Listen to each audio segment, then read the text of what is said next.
Coming up on We Talk News this week, there's trouble brewing in D.C. as a Republican House committee is trying to stop the rescheduling of cannabis. Andrew Behringer reports from our nation's capital. Is rescheduling in trouble?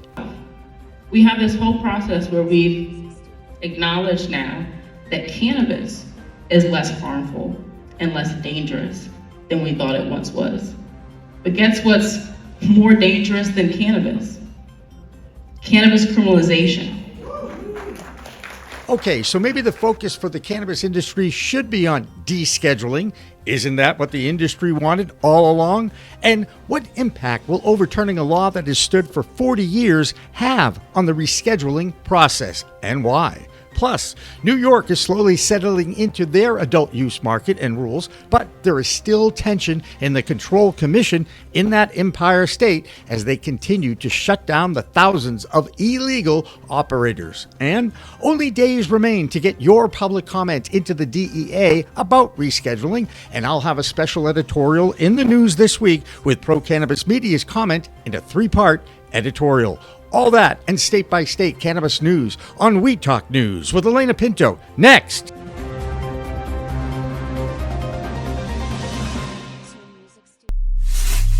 We are Cannabis Media.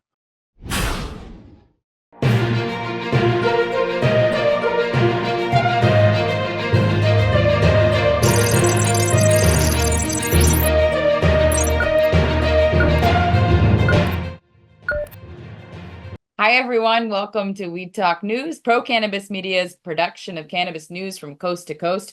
I'm Alaina Pinto. The industry continues to wait and solicit public comments on the proposed move of cannabis to Schedule 3 of the Controlled Substances Act.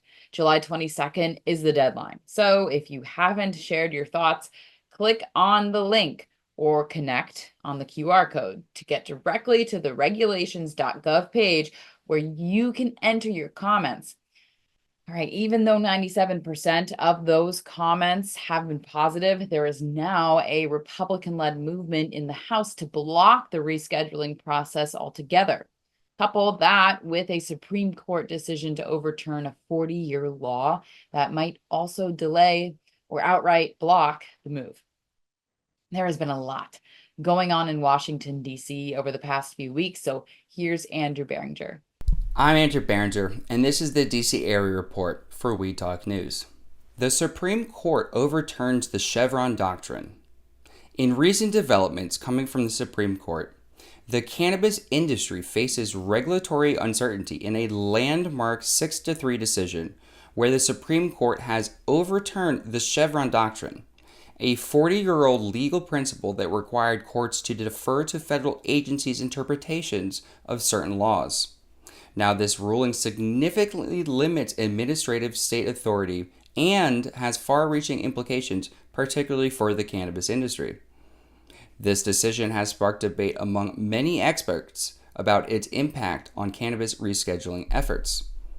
Some argue it could create chaos and potentially derail the current ongoing process to reclassify cannabis as a Schedule 3 drug. Concerns include potential delays in implementing new regulations, weakened consumer protections, and challenges to the DEA's ability to regulate intoxicating hemp products. Now, while this ruling's full impact remains to be seen, it's clear that the cannabis industry will need to adapt to a new legal landscape. Future litigation is expected, and state-level regulations may also evolve in response to this seismic shift in federal administrative law. Now, in other news, the Republican-led House Appropriations Committee has approved legislation to halt the Biden administration's cannabis rescheduling plans.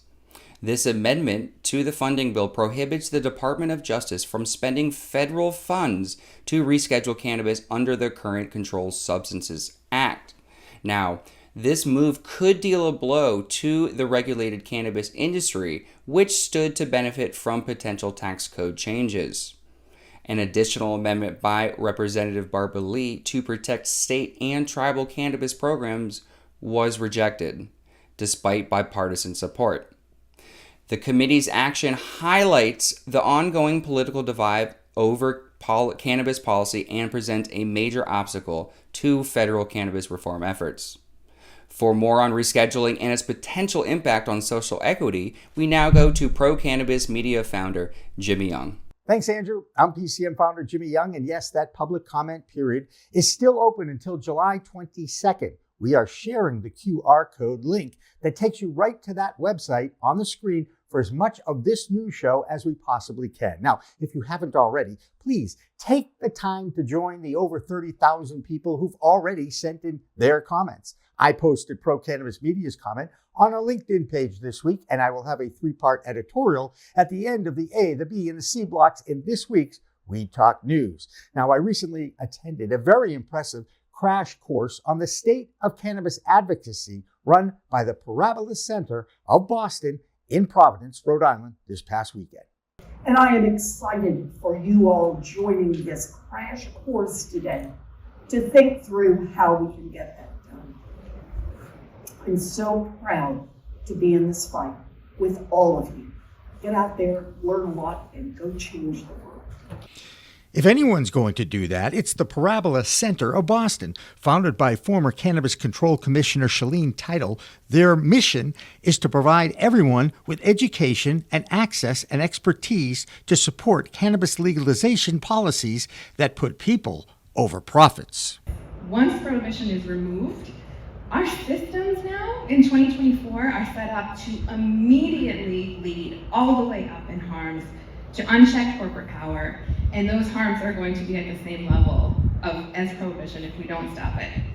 You look around the room, you've got friends. Everybody was pro-cannabis and they're advocates, but how does the message get out to the people that weren't there? That, to me, is the biggest challenge, isn't it? Yes, absolutely. And it's funny because we talked about this today, which is that there's a perception that cannabis is moving forward in the right way, right? Like with the Biden administration's rescheduling, and people that may not be as connected or living in cannabis every single day like we are, understand that that move actually is a move that will hurt us, right? I was disappointed that in the rescheduling review itself, one of the factors that the agencies have to consider is the history and harm, or the history of cannabis control. And you probably wouldn't be surprised that both HHS and DOJ were able to conclude their evaluation and talk about the history of cannabis control without ever mentioning racism, without ever mentioning that it was the root and motivation of cannabis criminalization to begin with. But we have an opportunity, the president has an opportunity to direct his agencies to take on this harm. The event featured a dream team lineup of speakers, researchers, lobbyists, and other advocates, all with similar messages. If the goal of cannabis advocacy is legalization, then rescheduling is not going to be enough to help put people over profits. Rescheduling does not legalize cannabis. It keeps it criminalized. And really, it puts it in the hands of the pharmaceutical industry, which as Americans we know has not been an industry that has been serving us. It has been making us and keeping us sick rather than what cannabis has the ability to do, which, as we all know, is amazing. And so I think that that's something that is a narrative that the Indigenous Cannabis Industry Association can share with just the broader and global cannabis world, is to respect the divine feminine energy of the plant and to be reminded that many of our indigenous communities had a relationship with the plant prior to European contact. Reporting from Providence, Rhode Island, I'm PCM founder Jimmy Young for We Talk News. A reminder once again that the public comment period on the proposed move to Schedule 3 continues, and Cannabis Media's founder Jimmy Young will have an editorial and share his own public comment at the end of this news show. Meanwhile, on the regulatory side of the industry, making the rules, enforcing the rules, and then dealing with them has been challenging for both New York State and Massachusetts. Both regulatory commissions have their respected state legislatures looking over the shoulders with threats of placing their organizations into receivership. New York has already replaced some of their leadership at the Office of Cannabis Management. And this past week, they were busy awarding over 100 licenses and continuing to close down illegal ones.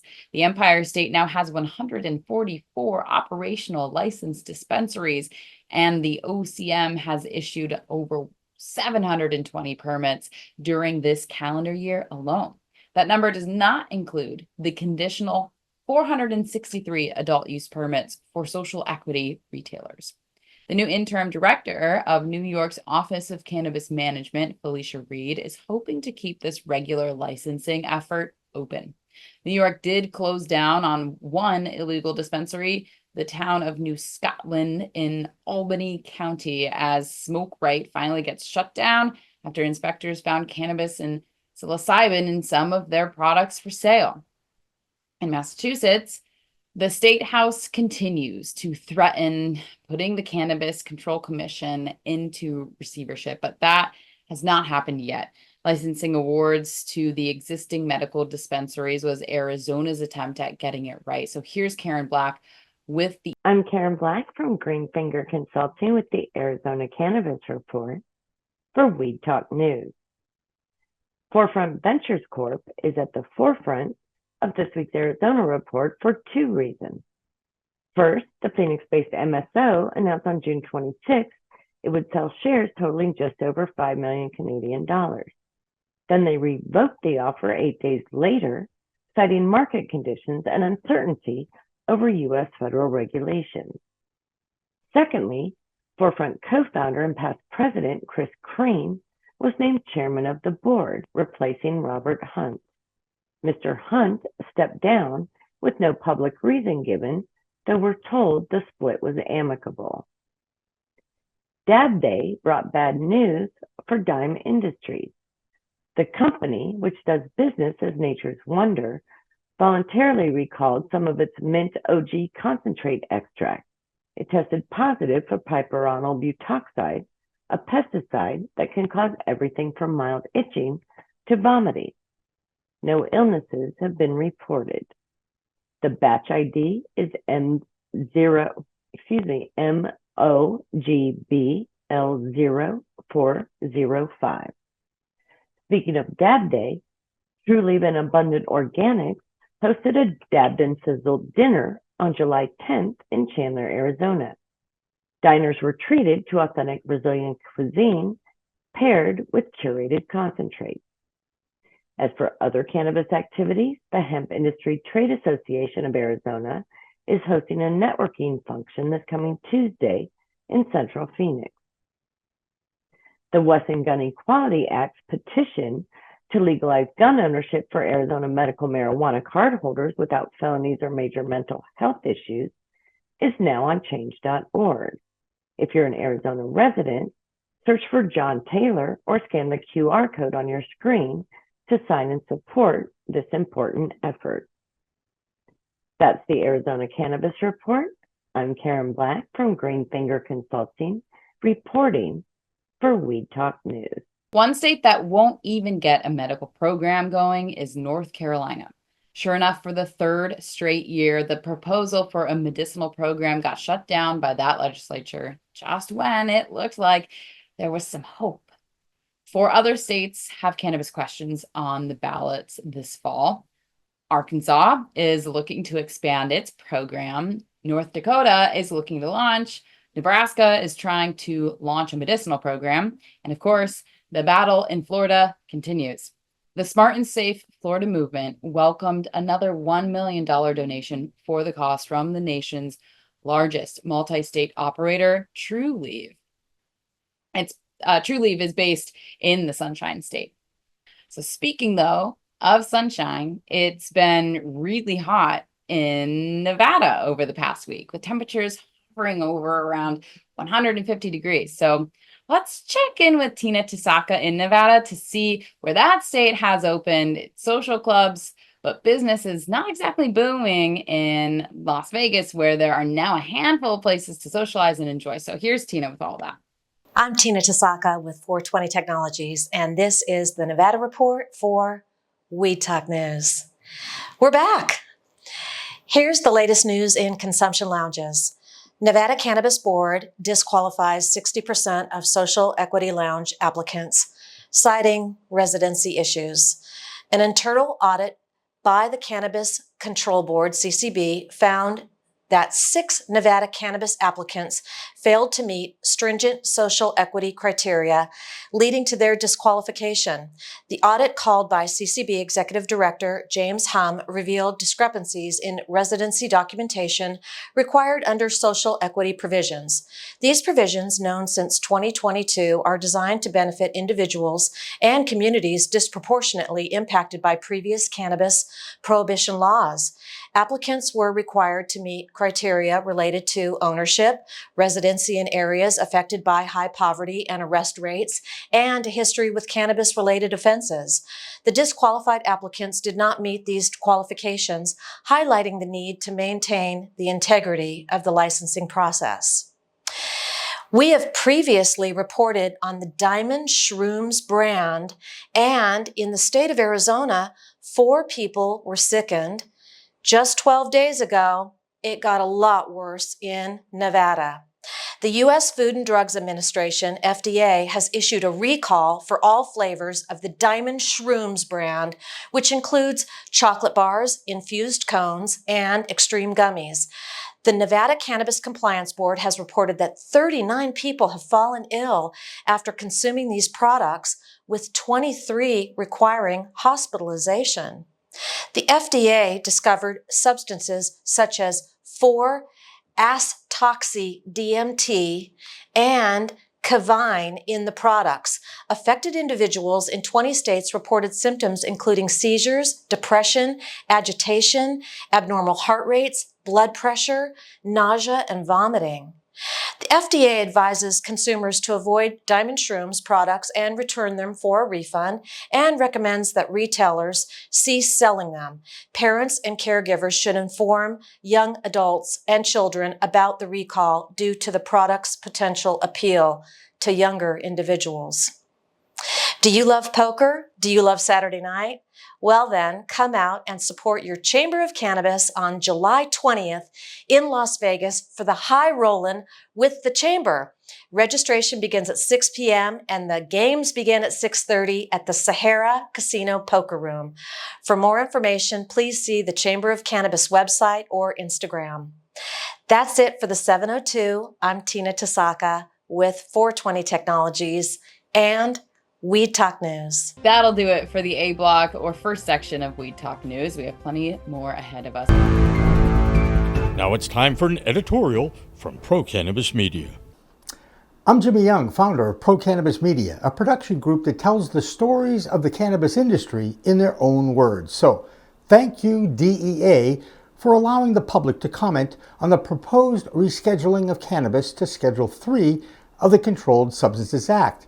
Now, I'm asking you that you embrace the initiative and the findings of the Health and Human Services to move this plant medicine off the most restrictive Schedule 1 of the Controlled Substances Act and to Schedule 3. Like many in the industry, I too think it should be completely descheduled because this will be the first plant medicine to be controlled by the government on Schedule 3. We consider this plant a medicine and not a drug, making that distinction between synthetic cannabinoid creations and the natural plant medicine that has been used for thousands of years medicinally.